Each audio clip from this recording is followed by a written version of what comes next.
Hey guys, in today's video you get to watch right alongside some of my workshop students as I demonstrate my approach to painting a portrait from life. Because this was filmed at one of my workshops here at my studio, you get the advantage of hearing lots of different questions being asked and some of the banter and anecdotes that I might not normally share in some of my other instructional videos. So this is a fun one and I hope you enjoy.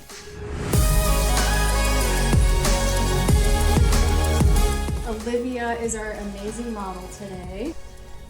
I'm sharing just a few of my favorite moments from this demo, and if you'd like to watch the entire full-length painting demonstration, be sure to check that out on my Thinkific course site where I have tons of videos, full-length demonstrations, lots of tips and tricks, and so much more.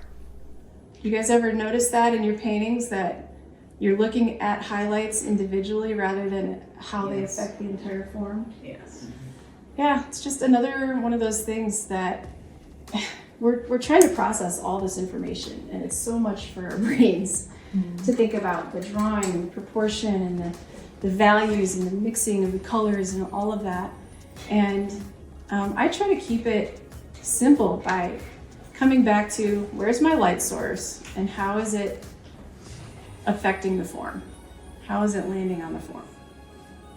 You've got 5 different areas where there's cast shadows within the face that you can look for. The eyebrows are one, the eye sockets, the bottom of the nose would be the second one, the upper lip, because it's a downward turning plane towards the opening of the mouth, that's the third, and then the bottom lip projects out, so that's casting a shadow under the bottom lip, and then the chin, the jawline. So those are areas that you can look for, those really distinct cast shadows. And even if your subject does not have cast shadows, those are really obvious plane changes on the form of the face. Locate, identify the darkest dark in the painting. So this is just black and transparent oxide brown. And a lot of the time in portraits, I find that the darkest dark tends to be either the hair behind the neck or the hair behind the ear. Mindset is everything with painting. It's everything. And the more we can show and feel gratitude in our work, the less we'll have fear while we're working. And fear is where all the bad things happen in painting. There's a time and a place for locking in really fast and intuitively and just really responding to what you see in front of you.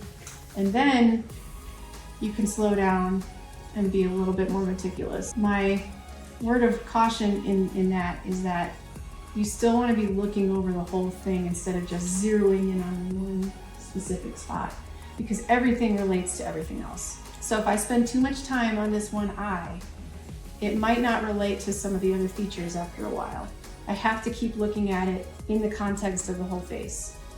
I'm about to put this highlight in, y'all.